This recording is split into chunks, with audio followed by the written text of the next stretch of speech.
welcome to the Reason live stream. I am Zach Weissmueller. I am joined today by two esteemed guests, Dr. Samuel Gregg, a distinguished fellow in political economy at the American Institute for Economic Research, and a contributing editor at Law and Liberty, as well as author of the new book, The Next American Economy: Nation, State, and Markets in an Uncertain World, as well as Russ Greene, a senior fellow for economic progress at Stand Together, a former CrossFit employee, which is actually how I first got to know him, and which I think we'll talk about a little bit later, and also husband to a great former and hopefully future Reason TV contributor, Nora Green.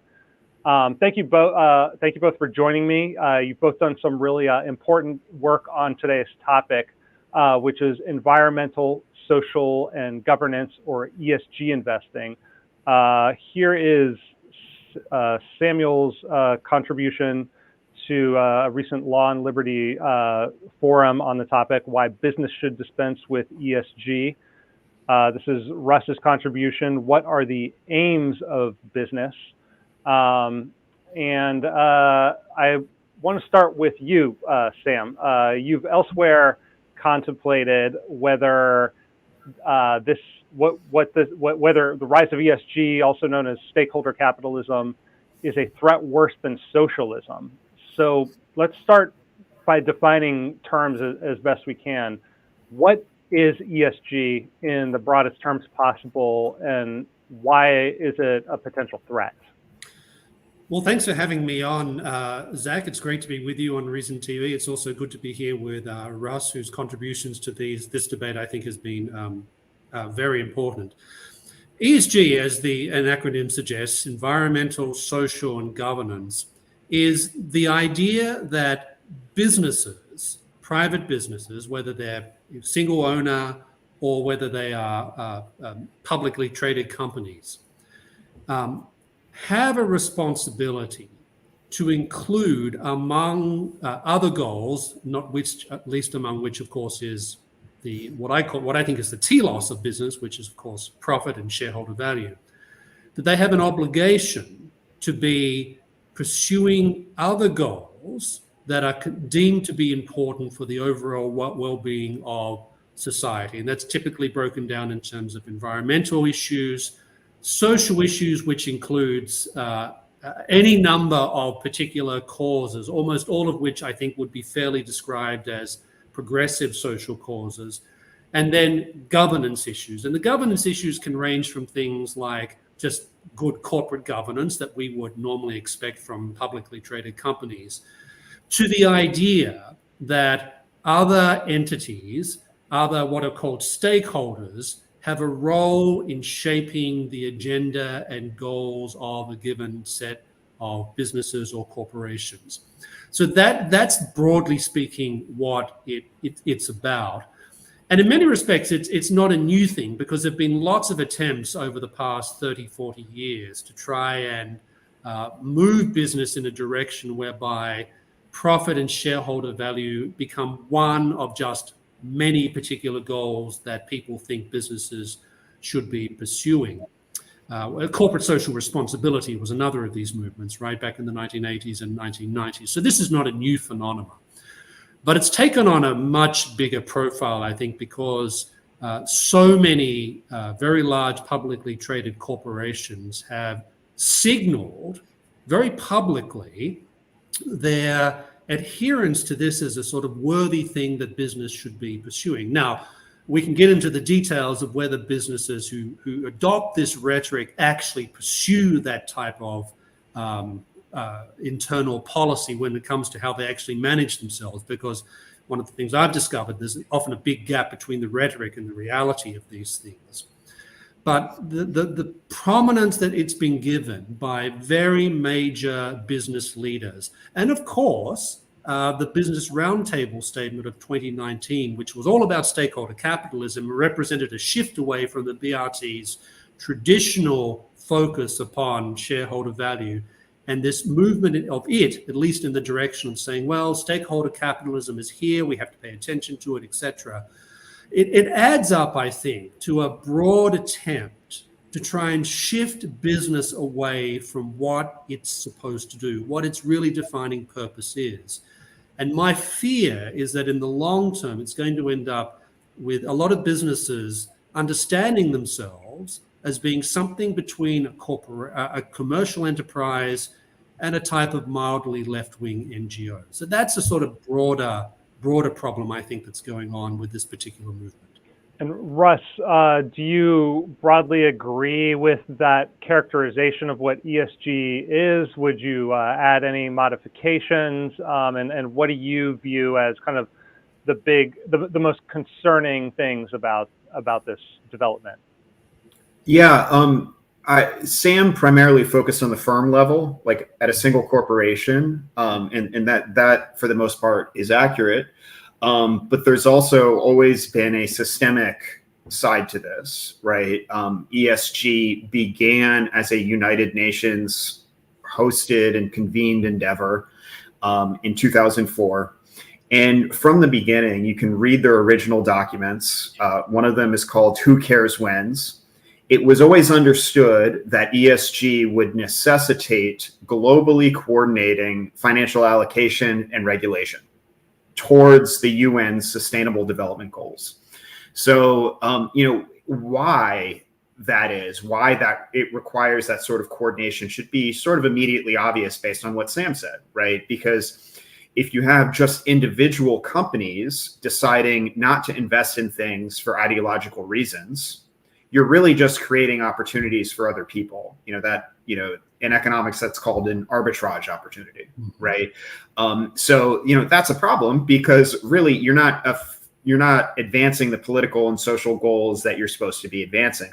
So what they've always recognized from the beginning is that this required changing not just single firms' behavior, but coordinating among firms, which of course raises antitrust concerns, and also coordinating government policy, right? So the public pensions would have to be managed differently, and financial regulators would have to prioritize ESG goals over their traditional scope of practice.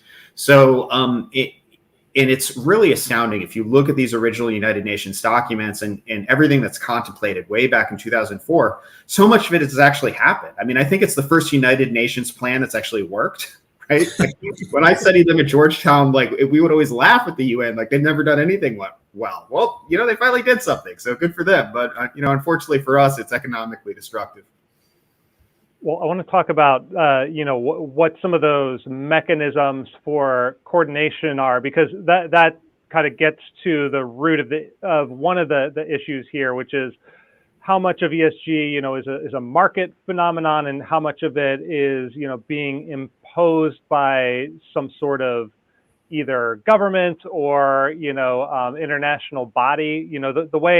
One of the ways I started getting interested in this was I read the book written by Klaus Schwab, the head of the World Economic Forum, The Great Reset. He's also written a book about stakeholder capitalism. I pulled a clip from him being interviewed about his book and talking a little bit about it. And I think this clip might be able to get us into a conversation about kind of how this all works. The COVID crisis has shown us that companies which were committed to the stakeholder concept have performed much better because they have invested into the long-term vitality of the company.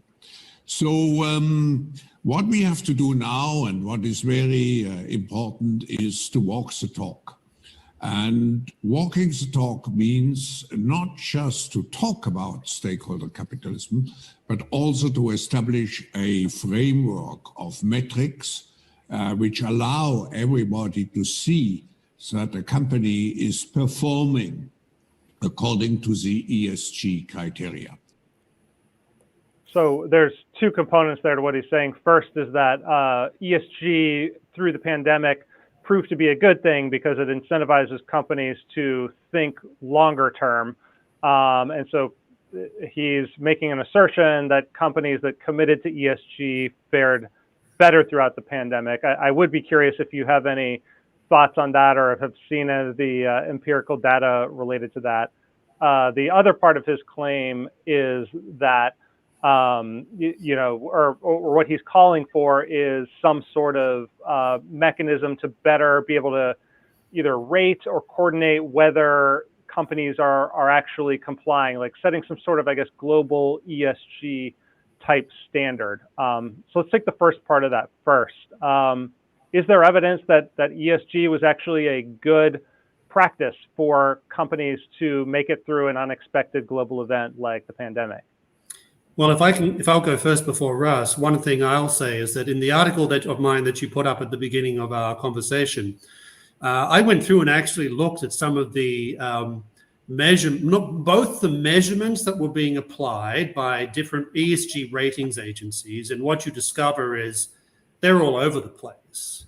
There's very little consistency in terms of what they're looking for, how they measure, how they assess, how they align different numbers. It's really very, very messy. And anyone who knows anything about statistics would recognize that the very low rate of correlation across ESG ratings agencies suggests that there's a problem just with measuring these things in the first place. And the second thing is that there's also, and I also talk about this in the article, there's also a fair amount of evidence that suggests that ESG funds don't actually perform better than, let's call them non-ESG funds. And even worse, the makeup of ESG funds, what distinguishes an ESG fund from a non-ESG fund can be something as little as the ESG fund puts 2% of its investment in something like, I don't know, wind energy or something like that. And that qualifies it as an ESG fund. So you start to see that there are serious definitional and measurement issues associated with ESG, which, again, I argue goes back to the blurriness of the concept, which is problematic. But the other thing which I think is important to keep in mind with Klaus Schwab and his particular vision of stakeholder capitalism, my argument is that he's basically advocating for what we would call corporatism. This is the control mechanism that he has in mind. Corporatism in the sense that there's a coordination between business and government and NGOs and unions that seeks to sort of pursue particular goals at the more or less at the expense of profit. So markets are not pushed out of the picture altogether. Private property isn't abrogated altogether. But everything is much more subject to a top-down focus upon stability and the realization of goals that are marginal to the purpose of business. And it's also, the other thing to keep in mind, I think, is that some of this is already starting to be regulated through things like this, the SEC. The SEC, under its present leadership, has pretty much made it clear that they're going to try and push companies down this particular path. And that, I think, is very worrisome, because it goes back to something that Russ said, that this stuff is starting to get legal and regulatory traction now. And once that happens, it's really difficult to reverse it. And how much of it at this point in time, Russ, do you think, due to regulatory efforts, or is this pretty much a market phenomenon at this point? There's this one chart I wanted to bring up that you referenced in one of your articles, and it's showing investment that adheres to this UN standard called Principles for Responsible Investment, and you can see it's gone up over time. That might be one sort of proxy for like how influential is ESG. But maybe you could just explain what you think that this chart means and why it is that so many businesses or so many firms are converging on this. Yeah, so going back to what Sam said about corporatism, one of the defining features of corporatism is it becomes increasingly difficult to actually delineate between the public sector and the private sector, right? Mm-hmm. And that means that answering your question is very hard. Mm-hmm. So one example of that would be if you listen to Larry Fink, who's the CEO at BlackRock, speak, he'll say like, look, at the end of the day, I'm really just responding to what my customers want.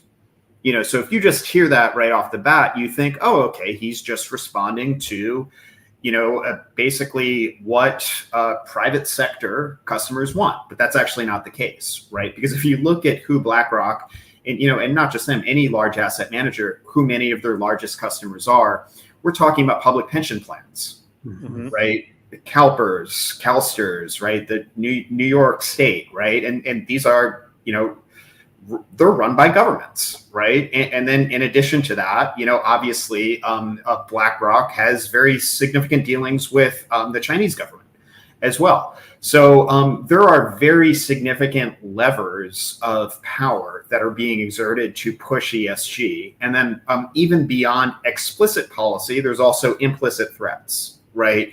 That if you think of the period during which ESG was really rising fast, two things were happening. One, and this goes to your earlier question, markets are cyclical, right? So there was a period of time where tech companies, which tend to do better on ESG, were doing really well in sectors like mining or energy. What's sometimes referred to as the old economy was underperforming. So it actually made sense for that very specific period of time to favor ESG allocation. At the same time, too, if you recall, there were proposals like Elizabeth Warren's Accountable Capitalism Act, and the progressive wing of the Democratic Party was really on the rise. Like if you think back to the primaries of 2020, like the proposals that were being discussed prior to Biden becoming the nominee were really out there. So corporations were looking at that like, oh, that's the future, and we have to prepare for that, right? So there was a policy risk and reputational risk angle to this, which is that by committing to ESG, they're not just responding to existing demands from governments, but also anticipating future policies. This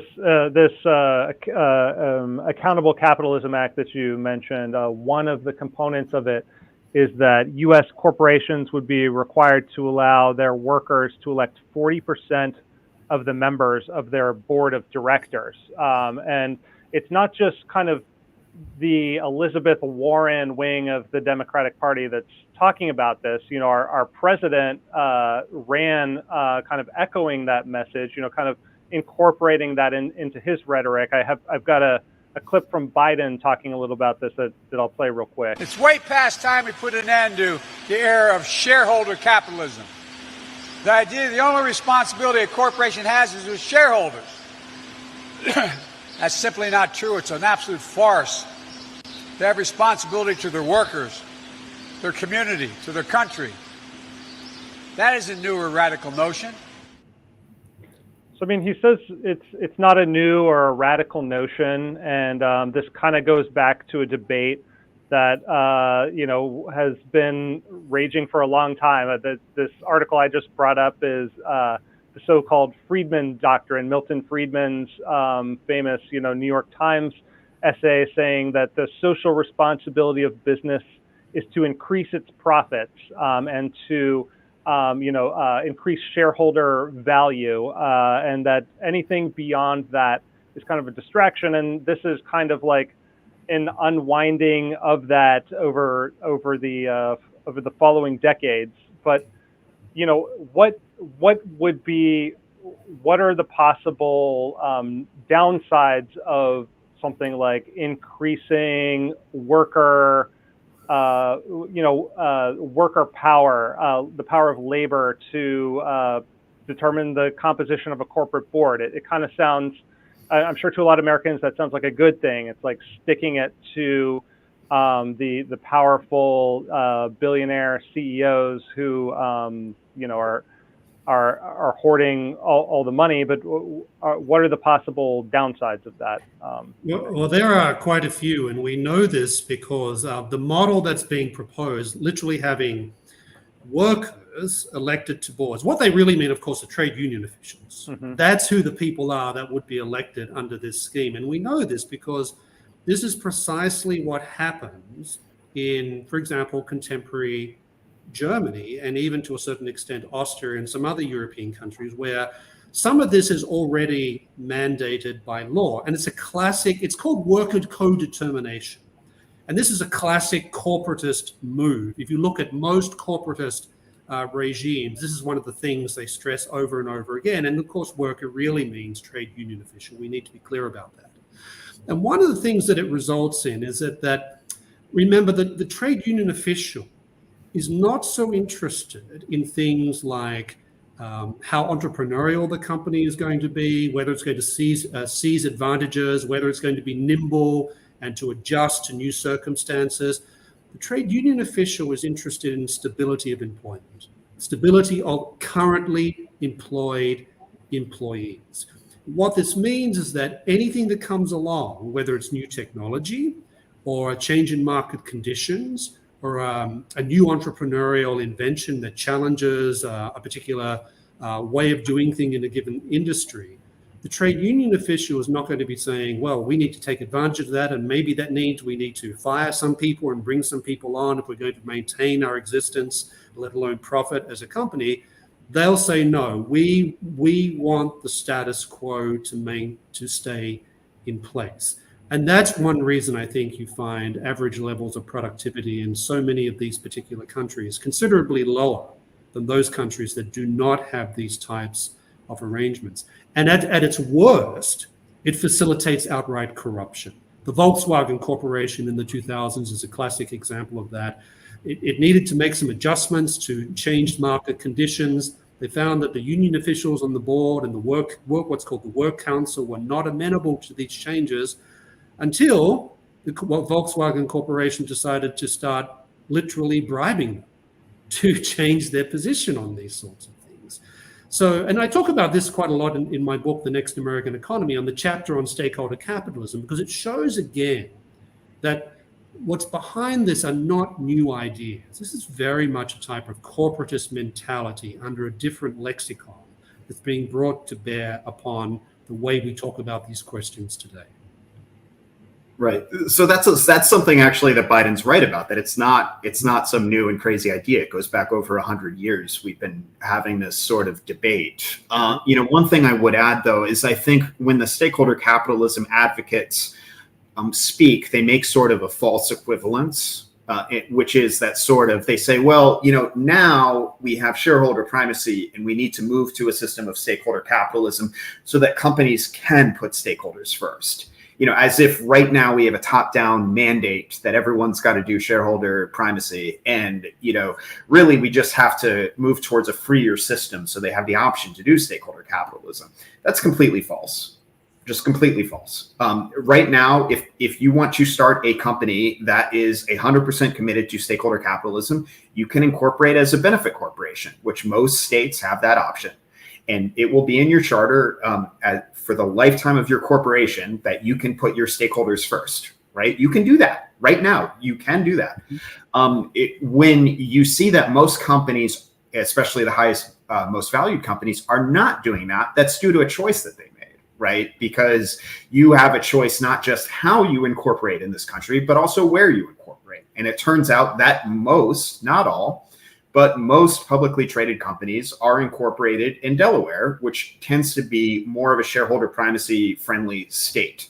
So it's not at all the case right now that you're forced into shareholder primacy. It's simply the case that that's where, markets over time have, favored things to go. But again, if you'd rather do business a different way, you have that option. I'm curious, Russ, like what you think about, to that point, going back to the Friedman doctrine that the social responsibility of business is to increase its profits. So he's making a declaration beyond, what government should do. He's saying, actually, this is just what any businessman should be focused on. And he goes so far to say that businessmen who talk about things like, social responsibility or, social conscious are unwitting puppets of the intellectual forces that have been undermining the basis of a free society these past decades. Do you buy that, or is there actually room in a free market for, different forms of business or different objectives to be sought by a firm? Yeah, I understand where he's coming from. You have to put this in context, right? I believe that was published in 1970 or 1971. That's a period of inflation, economic stagnation. And also, I would agree with the point that many business leaders who talk about ESG and stakeholders do so in a way that is absolutely undermining the pillars of a free and open society, because, very often it's intertwined with this idea of public-private partnership and even corporations basically becoming cartels. So that's bad. But I do not accept the point that any corporation pursuing any objective, that's different than shareholder value maximization is just per se wrong. You mentioned my experience at CrossFit. Actually, before I talk about CrossFit too, I should highlight a key difference between privately held and publicly held corporations, right? And in some ways, I feel like Friedman was being overly broad. Right now, there's about 6,000 publicly held corporations in the country, but there are millions of privately held ones. And if you're a privately held corporation, with just one owner or several owners, it's fairly simple. If you want to prioritize something other than shareholder value, you certainly have that option. And you don't have to ask, your thousands of shareholders for permission because they don't exist. Right. So that was my experience at CrossFit. CrossFit, most of the time I was there, was owned entirely by one person, Greg Glassman. And, he explicitly said, our priority in business is not making money. We think that making money is a reflection of the value that we're creating for other people. So he defined business as the art and science of creating uniquely attractive opportunities for other people. And this is a bit of a sidebar, but it's really interesting because we would go up every fall to Harvard University over the course of about 5 years. And Greg would present there, and he would speak to two schools, the business school and the divinity school. So I'm going to put the divinity school to the side for a second. The business school. When he first went there and started speaking, this was maybe like 2013, 14-ish. And he would say, look, business isn't about making money. It's about, creating value for other people. The students were shocked and appalled, and they were just incredulous, right? But towards the tail end, by 2018, 2019, when he would go and speak, they would, still be arrogant. Of course, they're Harvard students, but it was the opposite, right? They were like, of course you're saying that. We all know this, right? Business isn't about making money. So we saw that switch happen in real time at, America's elite business school. And also, in some sense, I think it's a good thing. I obviously am very proud of my time at CrossFit. There are thousands of independently owned businesses, that still exist to this day due to CrossFit. And I think it's improved the lives of millions of people. And I don't think it would have been effective if it had been a publicly held corporation really prioritizing, how do we maximize our stock price or our quarterly earnings. It certainly would not have had the same community spirit that it had. It always felt like it was more than just a company, right? And it's hard to do that if it's, immediately apparent that, management is trying to squeeze you out of every dime.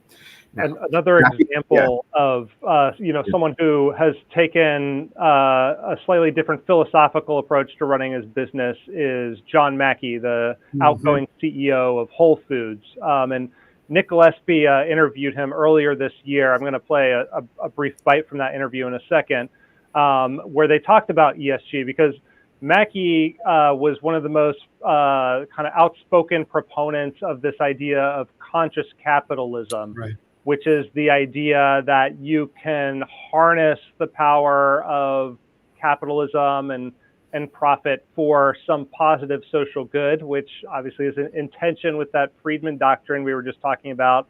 But at the same time, he has a deep suspicion and critique of ESG. So I'd just like to play this bit from Mackey and get your reaction to what he's saying.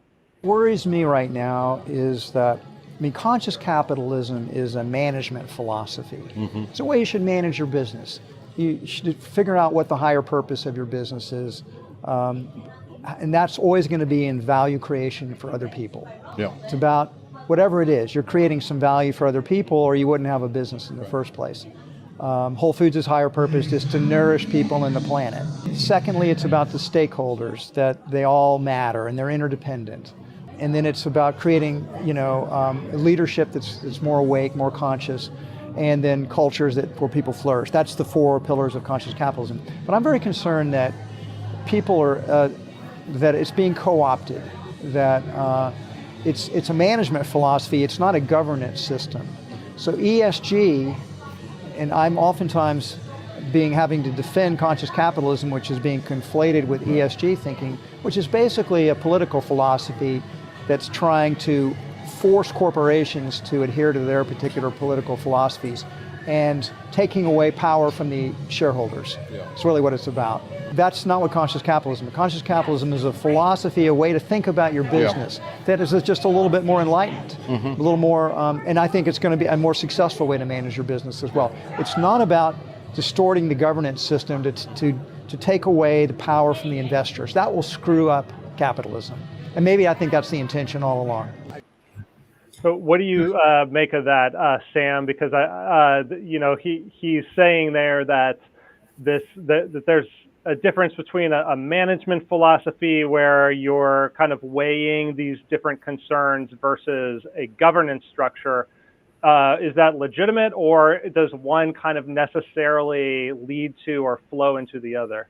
Yeah, he's making some, I think, important distinctions and nuanced differences, which I think, if you look at it closely, it sort of adds up what he's trying to do. I mean, one thing I do think is important in this discussion is that in a free market economy, if a business wants to set itself up along the conscious capitalism lines of John Mackey, then, if it's privately owned and if everyone knows what they're getting into when they invest in their company, that's fine. But because I think that's part of the freedom that markets give you, is you can experiment with different types of business models and different types of even business philosophies if you want.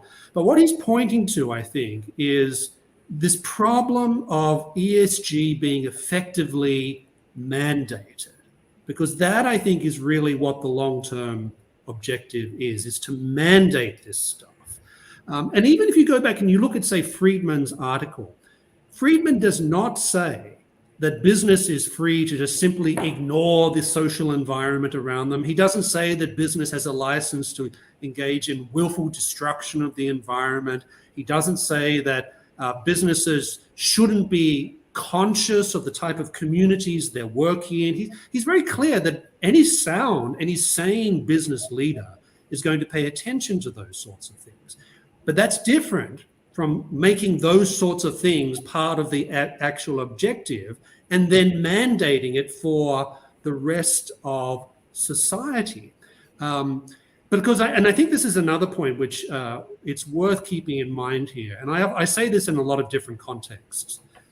Being pro-business and being pro-market are not the same thing. They're generally not the same thing.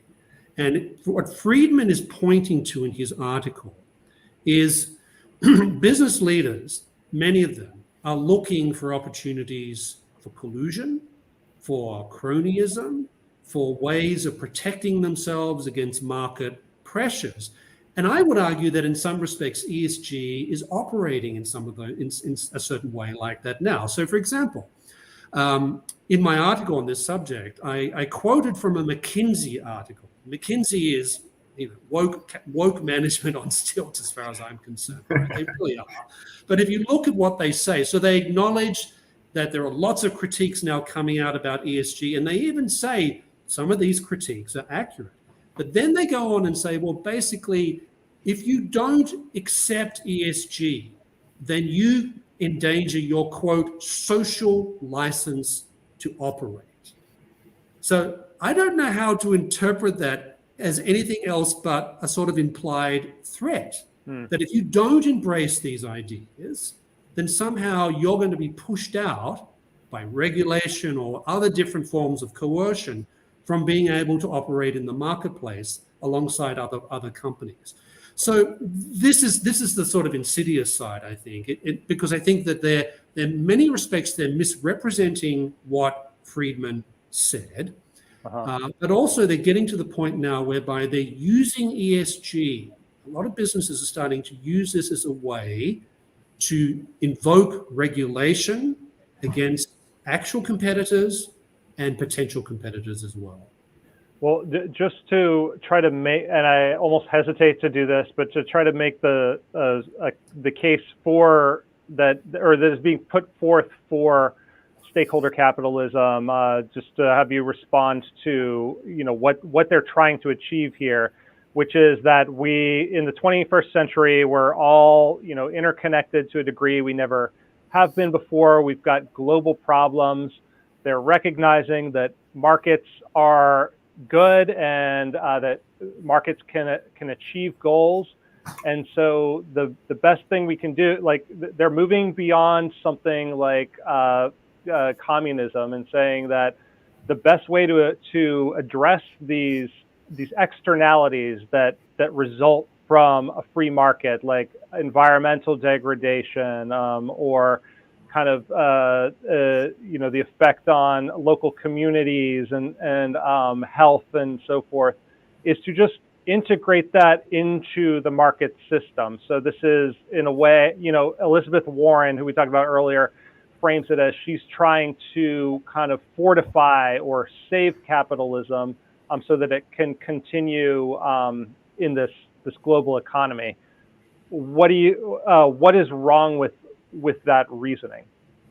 Or what would be a better way to address the externalities that I think we all would agree occasionally, sometimes do arise from market transactions? Is that for me, Zach, or is that for Sam? Yeah, let's go. Why don't you take that, Russ, and then Sam can jump in if he has anything to add. Yeah. So, first of all, it's that argument, usually insinuates that ESG is just a private sector action. And as we've discussed up to this point, that couldn't be further from the truth. There's always been a policy side to it. And especially in recent years, that policy side is, gone from 0 to 100, frankly, and it's not, to Sam's earlier point, it's not just the SEC. There's a whole of government push to basically incorporate ESG into everything the government is doing. So, if you want to look into that, there's Executive Order 14030 on climate risk. There's another executive order on racial equity. And, essentially what they're saying is again, not just the Securities and Exchange Commission, but every organ of government needs to be prioritizing, these objectives. And, that inevitably comes at the expense of other things. But even if we were to accept the point that, there are externalities, which, of course there are externalities, but even if we were to accept that point, the question then becomes, is ESG the right way to respond to them? I would say no, absolutely not, for a couple reasons. One, as we've discussed, ESG pressure is primarily exerted on Western publicly traded companies, right? In order to even be effective on ESG's own terms, it would need to be applied globally, but it's not. So what happens when you're exclusively applying ESG pressure on American and European companies and not, say, on Chinese companies, is you're creating economic opportunities for other countries, right? Because if we zero in on energy, for example, since a lot of the interest in this is around climate change and carbon emissions, when ExxonMobil, for example, decides that it's cutting its investment in future production, and as a result of that, it's pulling out of a field in the south of Iraq, that field's not going to lie fallow, right? Another country is going to invest in it. And most of these other investors are sovereign firms. So it's not even a privately held, to the extent that's even a thing, Chinese company. It's a Chinese state-owned company, or it's, an Iraqi company, so basically it's OPEC plus, which is all the OPEC nations plus Russia, or it's China coming in. So you're not actually creating any environmental benefit. You're really just transferring value from the West to the rest. And, very often these new, the new investors actually have lower environmental and social standards. So it's a national security problem, but it's not even good there's no benefit right? It's just cost. Even further than that, it's hard to imagine how any of this could be fixed, because is anyone going to trust China to comply with ESG commitments against its own national interest? They would never do that. Only a Western country would be stupid enough to do that.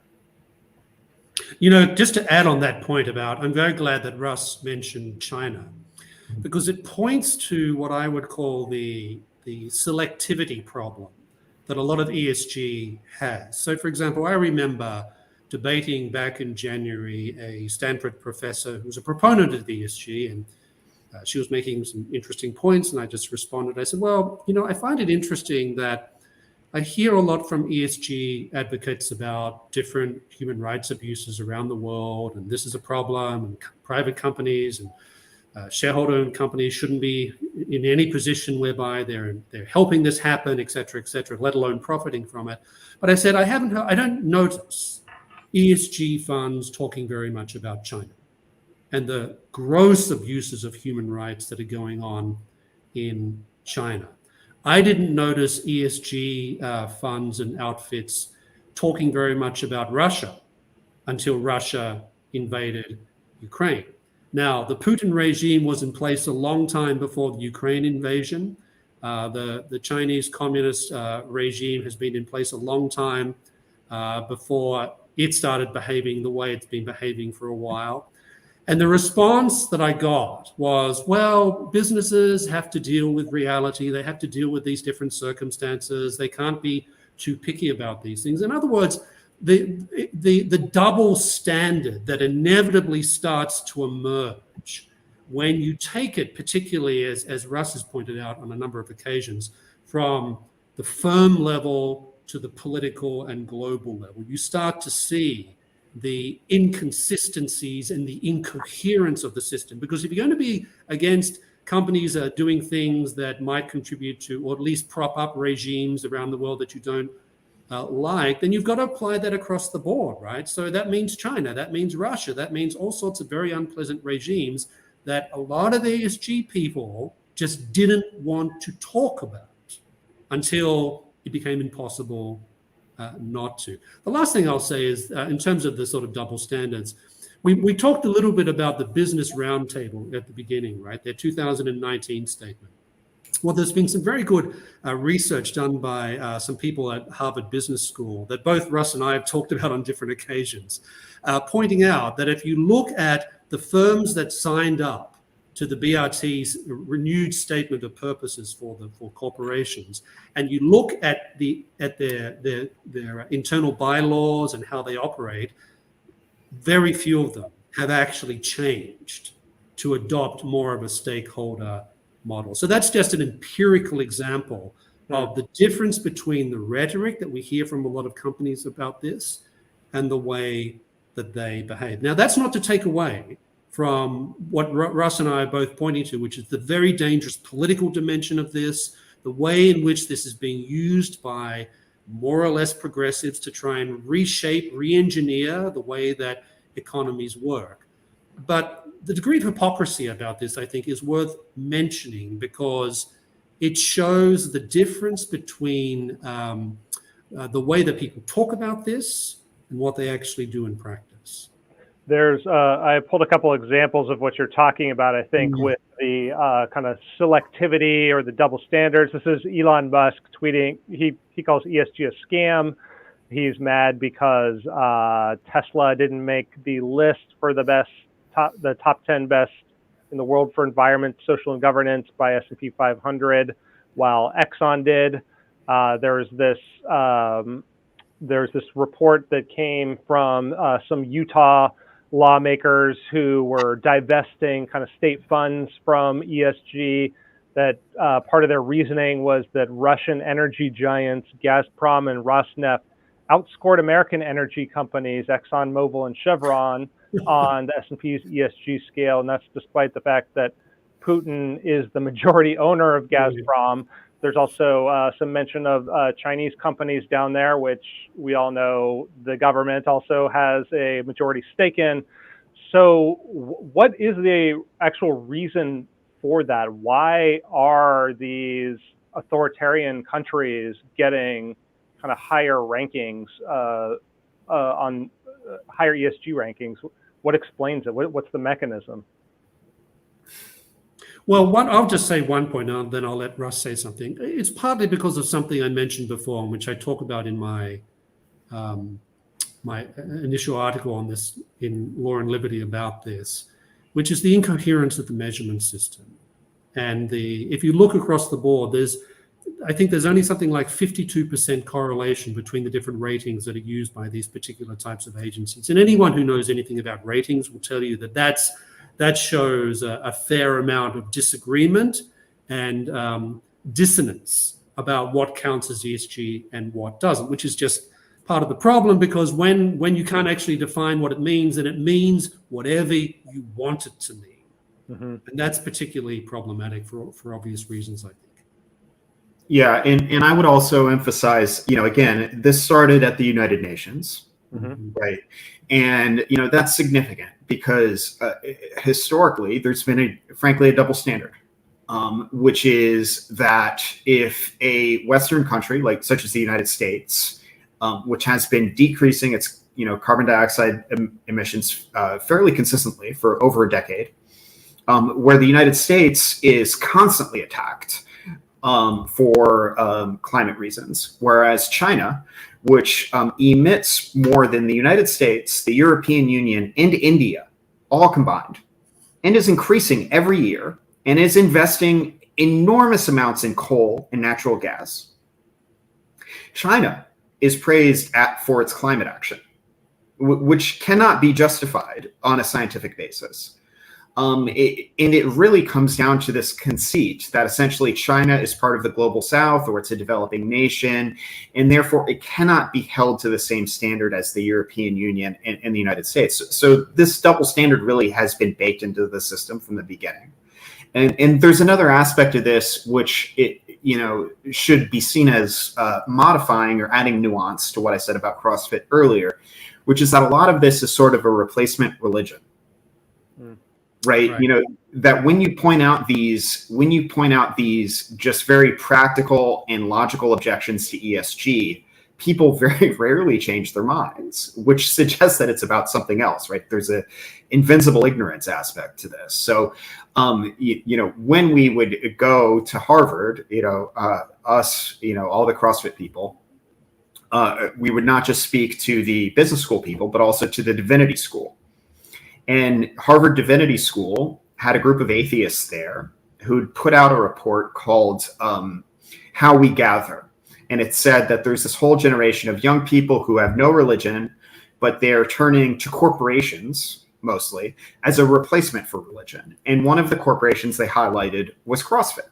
And I thought this was very cool at the time, right? That we were such a powerful community, and we were, and that's all true, and we were improving people's lives. But, the truth of the matter is that corporations cannot replace your family. Corporations cannot replace your church. Corporations can do a whole lot of good in the world, but they have a separate function.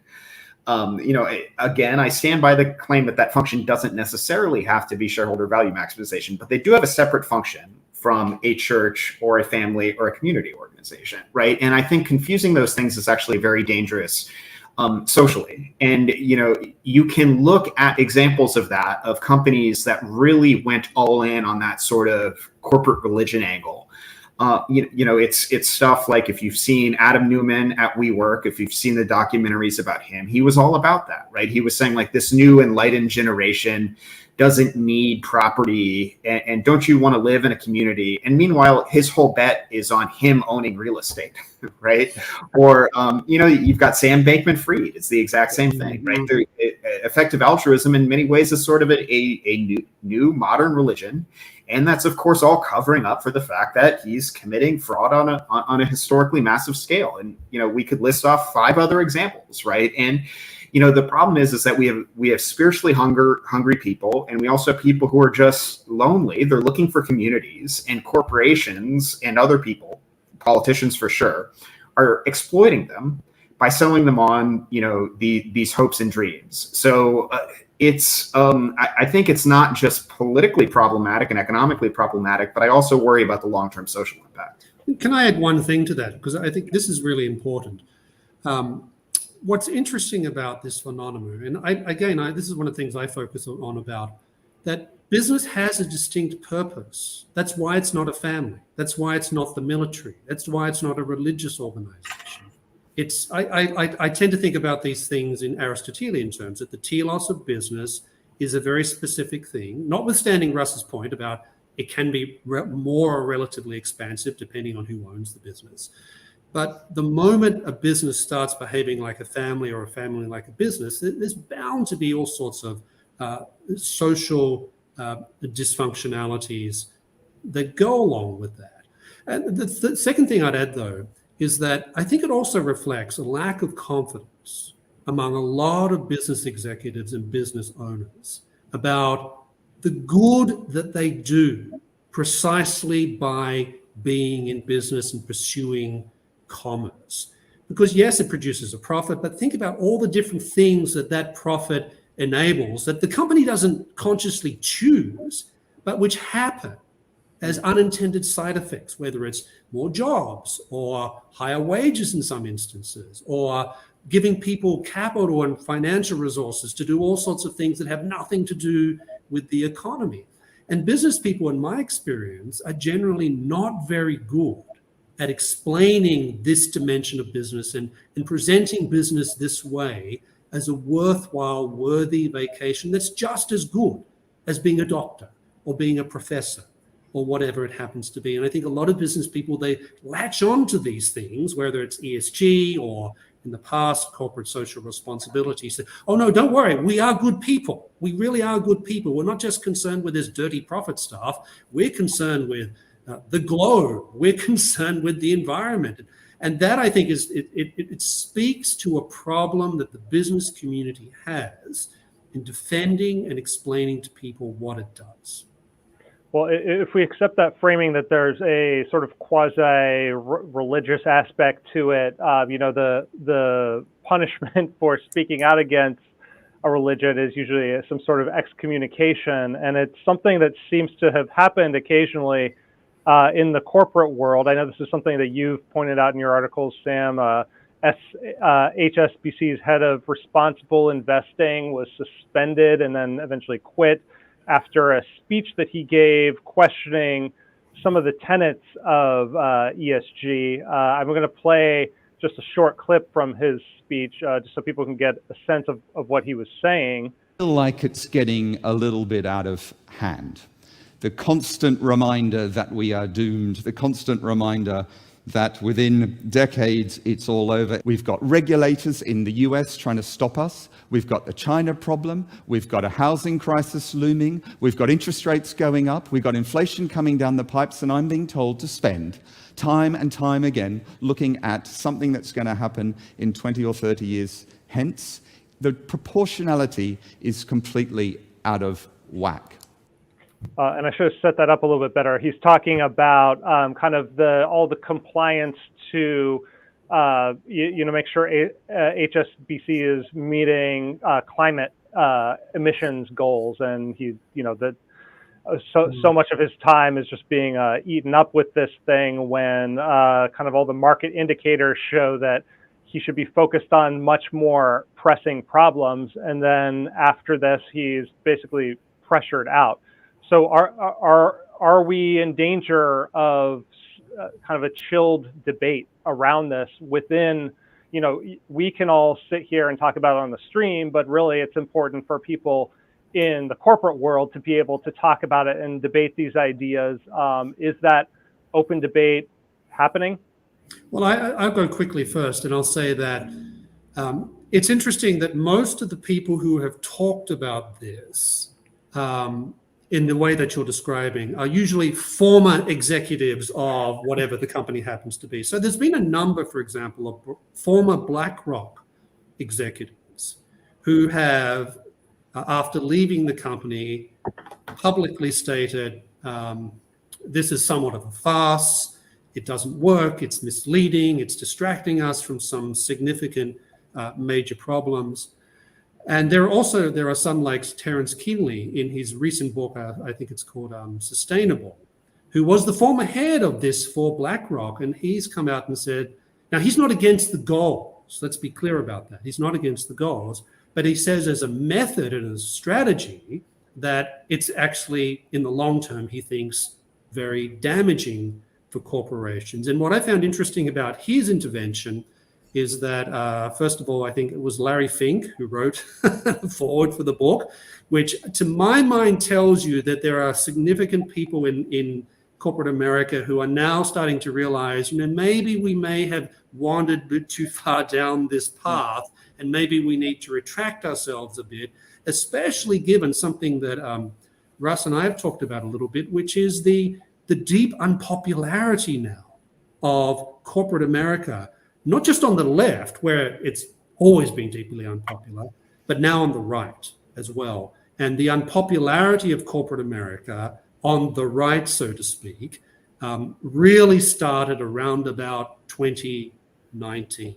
So this is not about Trump. This is not about all these other things. This is, I think, in some respect, linked to the fact that business is now seen by many people, partly because of the types of goals that are associated with ESG, as hostile, actively hostile to things that at least one half of the country thinks is important. So business, if it's not careful, is going to find itself beleaguered not just on the left, which they're more or less used to, but increasingly on the right. And we're even seeing Republican senators now basically saying to corporations that come forward and say, can you give us a break on this? Can you help us out with this? They're basically saying, buddy, you're on your own. As long as you keep up with this ESG woke stuff, we have nothing to talk about.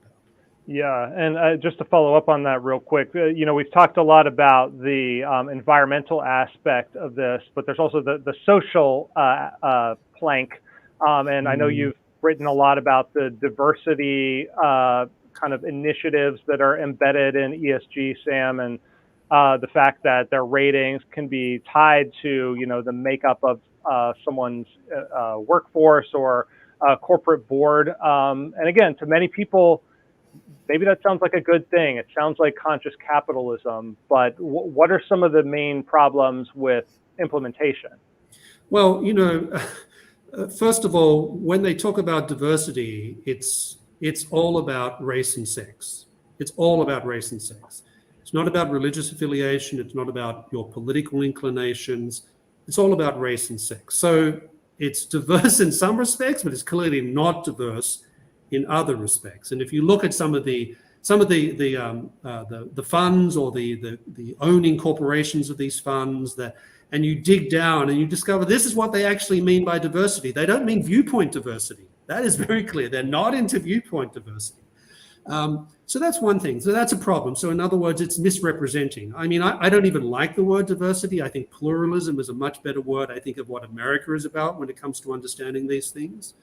But the other problem, I think, is that you could easily end up with people being appointed to positions simply because they are of a particular skin color or whatever it happens to be, but they don't actually know anything about the area. They're not particularly skilled or experienced. They may even have a lousy track record in business, but if they're being appointed, people are being appointed on the basis of skin color or whatever it happens to be. That suggests to me that there's a serious risk that you will end up appointing people who don't know what they're doing. And that's risky for the company, that's risky for shareholders, that's risky for the long-term sustainability of the entire enterprise.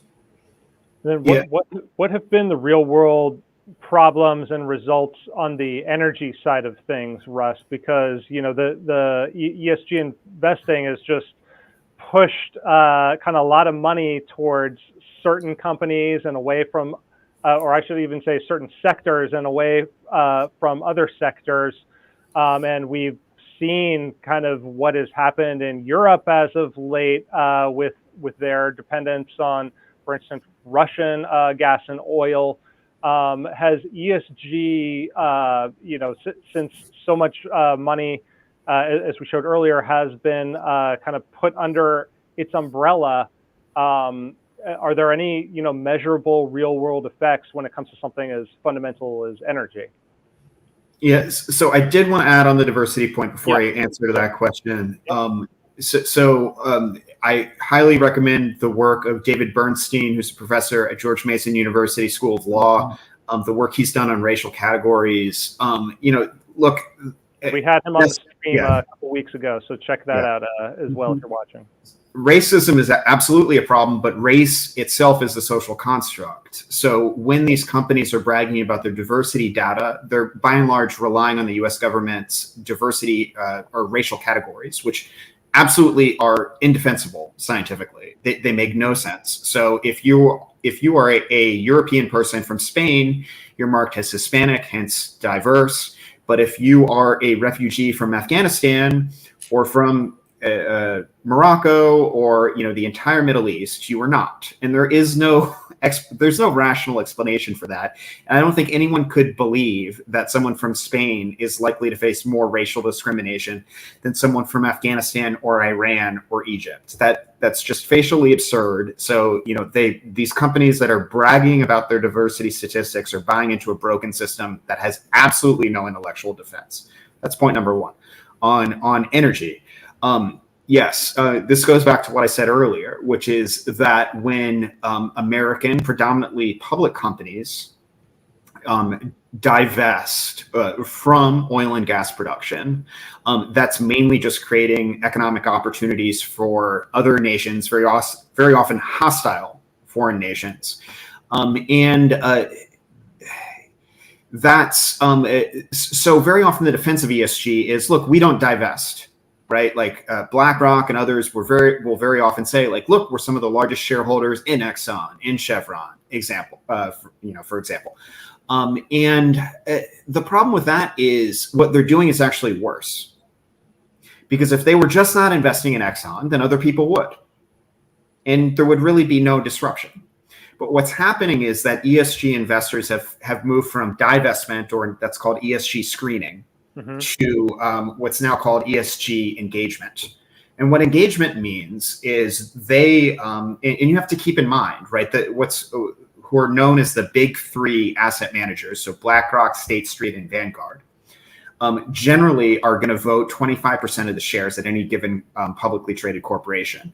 And then you add the proxy advisory firms who are also all in on ESG, so that's ISS and Glass Lewis. We're talking about, like 50% of the votes at any publicly traded company. So they're very influential, and they have a lot of pressure that they can bring to bear on these companies if they do not comply. Right. So what's happening, instead of just BlackRock not investing in oil and gas companies, ESG investors invest with them, but then push them towards themselves investing less in future production. So the locus of divestment has shifted from portfolio level to now firm level. And as we discussed earlier, when Exxon invests less, the total amount of oil and gas production doesn't go down, but instead it's shifted to countries that are hostile to the United States, and therefore absolutely going to use it as leverage against the United States, whether that's Russia, as you mentioned, or whether that's OPEC, or whether that's China.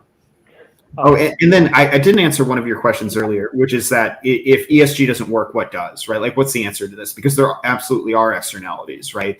And I think there's actually, one of the things I'm optimistic about is I think there's an increasing awareness on both the left and right that government is one of the biggest barriers to producing more clean energy. And that innovation, not hiring hundreds of thousands of ESG consultants, but actual innovation is going to answer a lot of these problems. But it's very difficult for this innovation to occur because of all the government barriers, whether you're talking about small modular nuclear reactors, or whether you're talking about the sheer amount of permitting that it takes to, for example, create new solar energy or new wind energy. And let's not forget too, that ESG very often is biased against this. So ESG will punish utility companies for investing in nuclear energy. ESG investors look askance, for example, at mining. But the truth is, if you want a whole lot more renewable energy and more electric vehicles, you're going to need tons more copper and lithium and rare earth minerals. You're going to need a whole lot more mining. But environmentalists and ESG investors very often do not want that to occur in the United States. So it's not just the problem with oil and gas that we talked about earlier, where that's being transferred overseas, but also we're increasing our dependence on foreign hostile supply chains unnecessarily due to overregulation and ESG pressure. Because now when the United States, for example, there's a $2 billion lithium deposit in Maine that's being held up from mining because of environmental regulation, for example. So when it's too hard to do that sort of activity in the United States, China has no such qualms, right? So really the answer here is going to have to be removing government red tape, and also technological innovation. And, again, I'm optimistic because I think actually there's an increasing bipartisan awareness that, of that reality. Before we get to solutions to tackle the ESG problem, or what could practically be done to unwind some of these mistakes that you're both arguing have been made, I want to go through some of the questions that people have left. And if you're a live viewer right now on YouTube or Facebook, now would be a good time to throw in some more. But this is from Ben. He says, ESG isn't a threat to capitalism, and anyone who thinks so is a clown. Ask companies that don't want to have an ESG plan will still be able to operate, and most people will stop supporting them over time. So he's arguing kind of the opposite of what you're saying, that ESG people are just not going to want to support companies that are not conforming to ESG because they're not going to be perceived as socially responsible. Is there any truth to that? Well, I'll go first. And the first thing I'll say is that, there are significant numbers of Americans who actually believe in this stuff. If you look at things like, particularly those who sort of came of age in the 2010s, there's a lot of who will say they want their investment choices to align with what they call their personal values, right? And that goes on the left and the right. So that's a phenomenon, and the ESG people are picking up on that. That's a type of market signal that's going on. So and many of those people may well invest despite the fact in some of these funds, despite the fact that it's not actually in their long-term interest. I mean, people will do a lot of things that have nothing to do with their economic self-interest because they're ideologically convicted of certain things. So I think we need to keep that in mind. But it's also very clear that certainly on significant sections of both the progressive wing of the Democratic Party, but even the let's call it the more moderate wing of the Democratic Party, there's a lot of pressure now to regulate this stuff into place so that it gets harder to sort of opt out of all this. It's harder for companies to opt out of these types of situations because if you try and opt out, you will lose, quote unquote, your social license to operate. And that's a serious threat. There's a couple here that I'd like to throw to Russ because I think they're somewhat related. This one is from Fear the Honey Badger. ESG is classic fascism. And then the Republic of Texas says eventually to have a high ESG score, they will have to have customers that have high ESG scores. Bam, backdoor social credit scores. I think what both of these are kind of getting at is like, where does this lead? I don't want to be too paranoid about this, but you can kind of see where people are coming from, where we're granting that the government has more of a say in what, say, the composition of a corporate board should be. Well, the path that leads towards is something like China's system, where they actually have government representatives on the board, and suddenly you have a all-out, corporatist state where it's, the blending of public and private. Is that a serious concern when we think about ESG and stakeholder capitalism, or is that kind of just, overblown libertarian paranoia? It's absolutely serious. And one thing we haven't talked about, and this is probably my fault, but the banking side to this, right? Because, I don't have shareholders, right? So I don't have to worry about activist shareholders the way a publicly held company might. but I do use banking services, right? And banking companies, again, to Sam's point and my point earlier, these CEOs aren't just waking up one day and deciding to do this out of the goodness of their hearts. They're realizing that the whole of the federal government, as well as the Federal Reserve, right, is basically saying you guys have to start doing ESG. So they're not crazy. They're going to do what the regulators want them to do. But that being said, what that means is effectively they are allocating capital. They are making loans now, incorporating ESG criteria into the decision. Right. And, that means that if you are a small business owner and something you do is perceived as ESG unfriendly, it might very well be more difficult for you to get a loan, or you might have to pay a higher interest rate. That's a very real concern. And if you look at, again, other countries such as China, this is very much happening. Right. So the technology exists for this to be done. It's a question of whether we're going to let it happen. I think that's very unlikely, frankly, in the United States. And, and I do want to say too, that there've been some proposals from the right to essentially just ban ESG outright. And I do not support them. And I will explain why. Because, as Sam mentioned earlier, this stuff goes back a long time, and, it's not new per se for someone making a loan or someone evaluating an investment to consider an environmental or social factor, or especially not a governance factor, right? They in fact, I would argue that they probably should be considering these things. So that by itself, if you start banning that, that becomes a massive imposition on these banks, and it's really going to discourage economic activity and access to financial services in your state or in your country where that happens. So the issue is not that they're, considering these factors. It's that they're being pressured to do so in a top-down way, which is really leading to prejudicial decisions. It's also reflective of, I call it Schwabian stakeholder capitalism, because what you just described is this sort of subtle blending, and sometimes not so subtle blending, of public and private. That's corporatism, baby. That's what it is. And if you look at the things that Schwab has written, like the book that you mentioned right at the beginning, Zach, that he wrote on this subject, he literally talks about 1950s Germany as the model that he has in mind for this. And this is very much, now, of course, Germany has this sort of flourishing, liberalized economy, but it also has this very strong corporatist side to it. And that is when he made that reference, I said, yeah, this is really just corporatism geared up for 21st century challenges, and then moved on to a global scale. Now, I'm not a conspiracy theorist. I don't think that there are people out there plotting to do nefarious things in the way that conspiracy theorists typically do.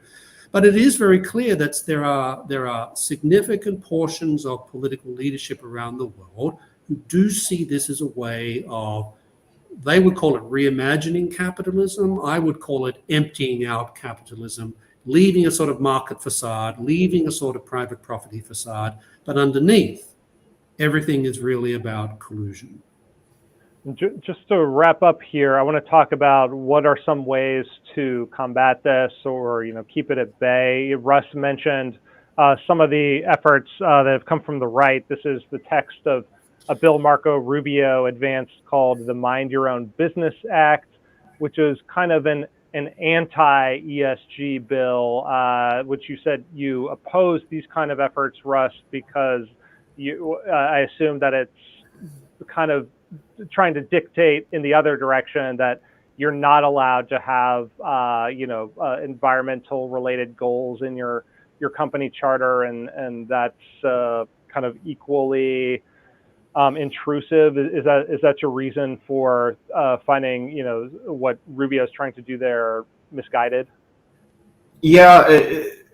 Also, generally corporate law is a matter for the states. I don't like the idea of the federal government getting more involved in it, for a variety of reasons. But, also I think the Marco Rubio example is interesting. I wrote an article for the National Review about this, which is that Marco Rubio, despite that bill, has also positioned himself as one of the foremost critics of shareholder primacy.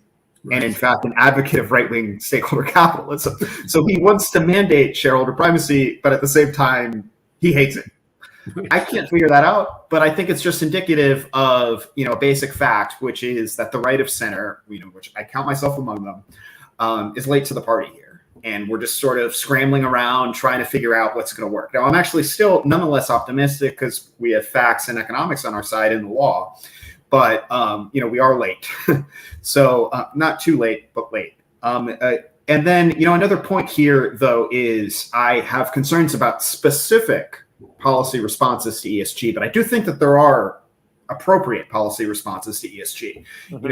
Just to begin with, I do not think that the SEC should be imposing ESG on anybody, nor the Federal Reserve, nor anyone else. So, obviously, to the extent that there's legislation to prevent that from happening, I think that certainly makes sense. Also, a big piece of this is state pension allocation, right? That is certainly an item for policy. So, there have been proposals to just clarify that if you manage a public pension, you should be putting the beneficiaries of that pension first, and not some side social or political goal that you have, which shouldn't even need to be said. But Utah and Florida are two states that have done that. Yes, but again, we're late to the party here because that solves one problem, right? Which is how essentially your money is being allocated. But then there's also the question of voting and engagement at corporations. And Ryan Zorn, who's a researcher on this issue, he actually found that Florida and Texas have been nonetheless voting in favor of ESG proposals at corporations, right? So even once you've solved one problem, only a new problem pops up. So absolutely, there is a role of government here. I just think that we need to be careful and strategic about how we approach it to avoid self-contradiction and avoid things that are going to have unintended consequences. And I would agree with everything Russ just said. And I'm a center right guy as well. So, and I think we're absolutely late to the party. And the only thing I'd add to what Russ just said is that the proposals of people like Rubio and others to sort of use law to sort of forbid companies from doing X or Y, it sort of reflects a more general problem on the right now, which is wanting to use the state to hit back against the left. And to my mind, when you start getting into that mode of thinking, you sort of become a bit of a progressive. I think like maybe the best way to finish up here, Sam, is for you to offer kind of an alternative vision or strategy to that, since you've written a whole book about the future of the global economy. We spent the conversation talking a lot about the dangers. What would a course correction look like? What is a more optimistic future for a 21st century economy? Well, certainly in the context of the United States, I think it's a future that takes entrepreneurship a lot more seriously, free competition a lot more seriously, and embraces dynamic trade a lot more seriously. But also, even beyond all that, which of course involves pulling back regulation, all the things that we tend to be in favor of. Those of us who believe in markets and believe in capitalism just have to get a lot better at making stronger normative cases for these things. I mentioned before the problem a lot of business people have in explaining what it is, why they do, why it's good. It's more than just profit. It's good in itself and all the good things that it enables. If those of us on the free market side don't get better at that, because we're good at economics, we're great at policy, but I think we've often fallen short when it comes to the normative side of things. And the left are very good at that. The left are exceptionally good at that, whether we like it or not. And until we get better at doing that, and that's one of the things that I've tried to do in my new book, I think we're going to be on the back foot. And what about, this last question came in, I think might be an interesting one to kind of contemplate on our way out. Would someone like Elon Musk coming out against ESG and declaring that, well, as we saw earlier, he did come out against ESG, but declaring that he and his companies will not do business with ESG companies be enough to stop the central planning in its tracks? And that kind of harkens back to earlier in the conversation when we were talking about all these ex-executives being willing to speak out against ESG, but not a lot of people that are currently in the corporate world. They kind of got to walk on eggshells. Could some high profile people like Elon Musk and other CEOs kind of change the tide here? Is that kind of a potential path out of this? Yes, it's necessary but not sufficient. And I would, Elon's statements about it have been great, but he's not the only one.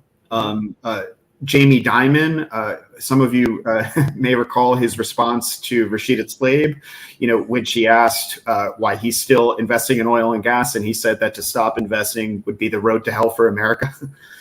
So yeah, it certainly helps to sort of break the taboo for more business leaders to start talking about it. But I would also say that I think it's important that it not just be politically charged or politically aligned business leaders that are taking it, because the concerns we have with stakeholder capitalism and ESG aren't strictly partisan. They are things that a Democrat just as well, or a nonpartisan, non-political CEO should understand. And every company depends upon America's free enterprise system in order to succeed over the long run. So really, it should not just be an issue for right-wing aligned people like Elon Musk. It's great that he's doing that, but it should not just be Elon Musk speaking up against this stuff. And it cannot just be people like Elon Musk speaking up against it if we're actually going to be successful here. I think that's a great place to leave it. I want to thank both of you for joining me on the stream today, and thanks to everyone who tuned in and who will watch it later. I'll be back next week. Nick Gillespie will be back as well. Thanks again, guys. Talk to you later. Thanks, Zach. Great to be with you.